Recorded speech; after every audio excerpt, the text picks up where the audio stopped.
Can you tell us a little bit about, your schooling and the education that you received and how it led to what you know and what you do today? Well, I would imagine my background as a chemist had a profound influence on the way I looked at human beings and the way I looked at medicine itself. It's a little bit different than coming from a biology degree or something of that nature. So, as I got into more difficulties myself, I tried to analyze a little bit better. What is my problem? People with addictions to chemical, substance, or behavior tend to try to explain why it is a certain way that they are, and frequently they try to look at solving problems on their own, or they're in denial. I knew there was something wrong. The first time I took a drink, it felt just wonderful. I was barely 11 years old at that time. So throughout medical school and subsequent, from my experience as a graduate student, I knew there was a biochemical imbalance in the brain.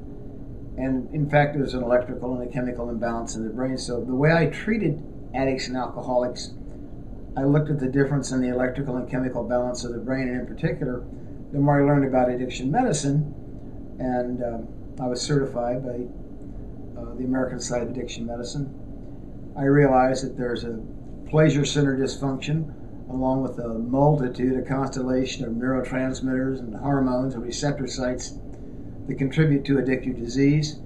And detox, withdrawal, and cravings are mediated through certain things known as destabilized membranes. So you had to treat the entire constellation of the addictive disease, the two components and the craving component. Otherwise, people relapsed, and that kind of led the way I treated addicts and alcoholics.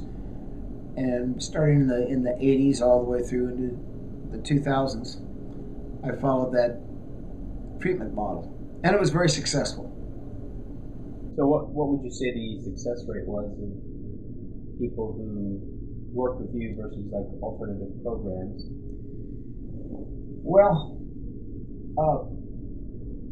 I would guesstimate, if I had to, that we have probably close to a 70% success rate. I worked at many treatment centers, in hospitals and other, and relapse is generally around 90% with most programs.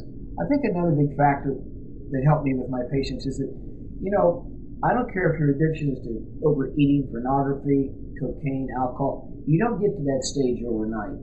So you can't wander around some treatment center, eating bananas, taking peanut butter for 72 hours, leave that morning and be clean and sober. It takes a long period of time to normalize the electrical and chemical changes that's happened in the brain.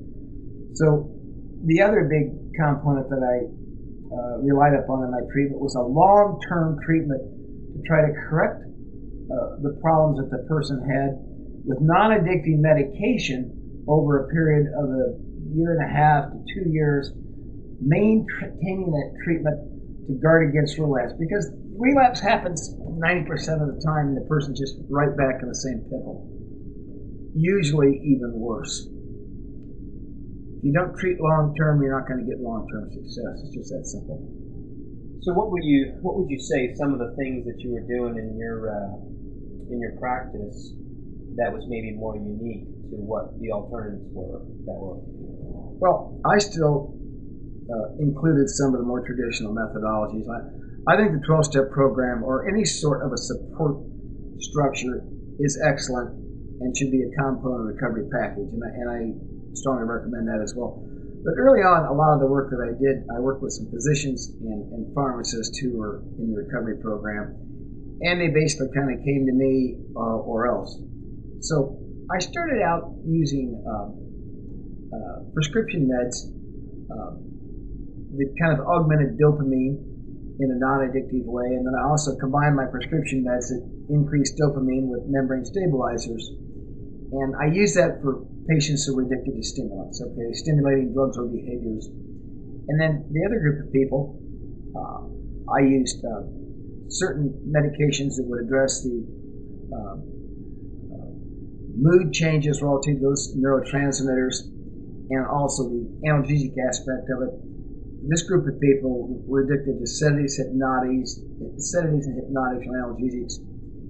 And I looked at that group, and I used specifically non-addicting drugs for that classification. So I divided them into two classes, and then I treated both groups with meds to help with cravings long term. So that was my novel way of approaching the problem, and it worked. Basically because I was addressing the problem specifically with long-term treatment, including long-term treatment for cravings. And if you don't do it that way, it just doesn't work. And I also looked at a lot of things that folks did, such as internet addiction, gambling, hoarding. Eating is an addiction. I opened my eyes to the fact that a lot of the addictive behaviors, and most of them, have the same neurophysiology that we see with chemical substances. So let's talk a little bit more about your experience as an addict, as an alcoholic. Can you kind of, paint us a picture of, how that got started and kind of, fill us in a little bit about your experience with that and how you got into it, how you overcame it, maybe what you learned the most from going through that yourself, and how you can use that to help people now. Well, early on I said I progressed to my alcoholism and drug addiction just like most people do. Nobody comes to the AA program or an NA program or CA program or OA or SAA program where they come and say, well, I'm a cocaine addict and I've been escalating my use and I'm really burning up the rocks now, but my life is better. I just got a pay raise and the family's really happy with me. Just, you don't come to these recovery programs, you get into recovery when you're doing great. You usually are brought there in a nightmare situation. It can be medical problems that you're getting ready to die, legal problems, they're chomping at you, social problems, or you've got mental health issues to the point of suicide. So I had a lot of train wreck situations in my career that caused me a great deal of problems, and I know reaching out for help, if I hadn't have had financial resources to get some sort of a treatment one way or another, I'd have been up the creek. I mean, that goes along with people who get into legal problems, work problems, social issues, or just trying to get clean and sober. If you don't have the money, you can't really get the help half the time. And then the other thing that I found that was terrifying was that so many people are afraid to reach out. Like I was scared to death to tell anybody about my issues with regards to medical licensing board issues or legal issues or just relationship problems, losing your significant other. So, it's a pretty lonely situation. Frequently people are scared to death to seek help. And they get into a malignant situation where they're damned if they do, damned if they don't. So I also knew, having been, looking at alternative medicine as a very viable situation, I knew that there had to be a way to provide a non-prescription herbal formulations that people could take in the privacy of their home, non-addicting, that they needed no prescription for. And so I basically patterned the formulas that I've created after the prescription drugs that I used, and they work, and they're wonderful, and they can help people, and they're affordable, and nobody has to be chastised for seeking help. And that's why I created the addictionbuster.org website, to give people a place to go to get help for these issues. And it isn't just some transient, effervescent help. This is something, when they go to our website, they can get something in their hand that will help them. I don't care if it's the addiction recovery formulas to help them with the addiction, detox, withdrawal, and cravings, or if it's the membership in the society that they can get valuable information, or something such as certificate of program participation. We'll give them documentation that can help these people with issues in their lives. I mean, there's a lot of things that people need to document. They're trying to get clean and sober.